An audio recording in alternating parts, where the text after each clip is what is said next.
So my name is Adriana Guerrero, and I serve as a Director of Counseling and Social Emotional Learning here at San Marcos CISD. And as far as mental health, I've worked in the field for my 13th year this school year.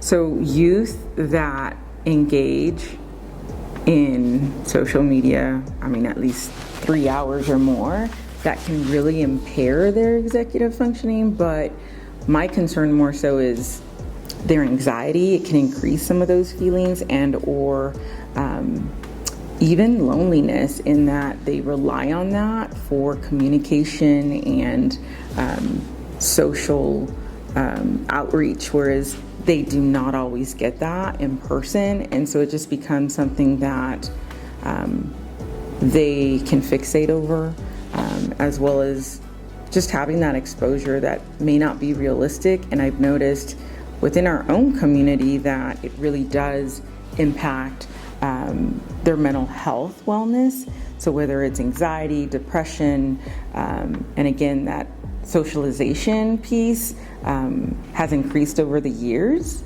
And as we've seen the popularity grow too, and access for our kids, it's just become more prevalent in our youth. So when you read articles that really specify and outline kids engaging in social media use for at least 3 hours or more than that, then I can see why we're seeing this increase, right, in suicidal ideation or outcries amongst our community. Thinking about cognition, I certainly see the executive functioning is going to differ. There are shorter just attention span across grade levels, right? And so you're seeing either that lack of vestibular input when we're jumping, right? We're playing games, all those things. Whereas now, some of our kids are just sitting, right? They're on their gaming systems, their phones, even with TV, and that's our current state. So I think in the future, if we progress in this way with social media, we may certainly see even more so of a lack of social interaction amongst peers, where you do still have the leagues, right? The cheerleading, the football games. 20 years from now, I'm not sure that those will be as popular.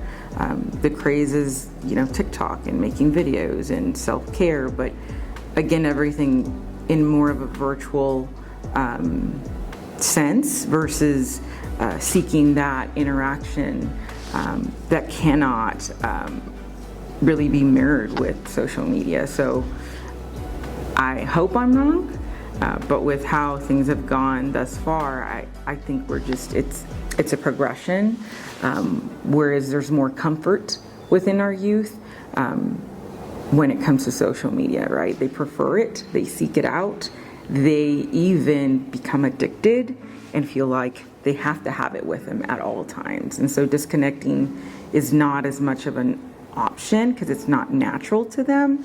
Whereas millennials, right, Gen Zs, it may be a little easier for them. I know for me, right, I'm considered a millennial, and so even knowing like it was a beeper and then phone, right, like that was the craze. And so I feel like I can have more of a balance, but our kids do not know any better or different. So I hope I'm wrong, but I don't think cognition or executive functioning will be the same. It will require a lot more practice so that we can see the fluidity when it comes to just cognitive flexibility in general.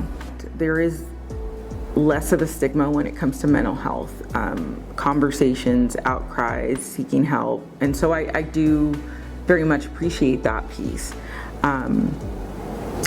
However, there are also just changes in how our kids are asking for help or seeking that out.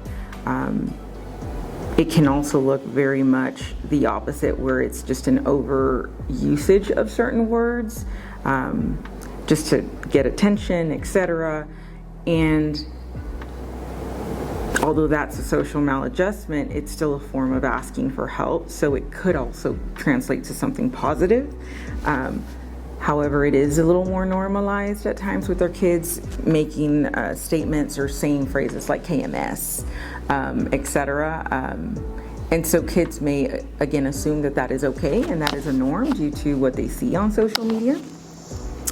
However, the impact of that with our mental health professionals is secondary trauma at times, where we do overreact at times, right? Every comment, every letter, every acronym, all the things are always seen as a priority and definite.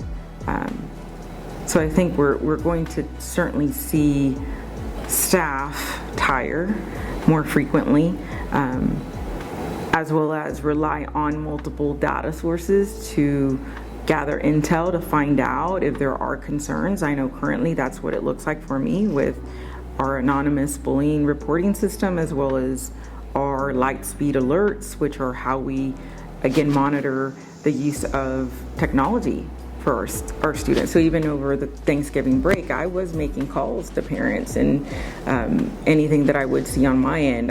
Okay, your child said this and that. And so it's certainly something that I think is a norm now and will increase. And unfortunately, it will certainly take a toll on our mental health professionals.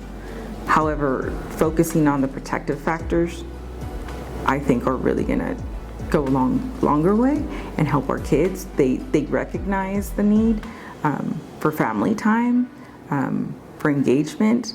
And so my hopes are that we continue to work on increasing those protective factors so that we can help increase mental health wellness in our community. So that's my advice, focusing on just building those protective factors for our youth.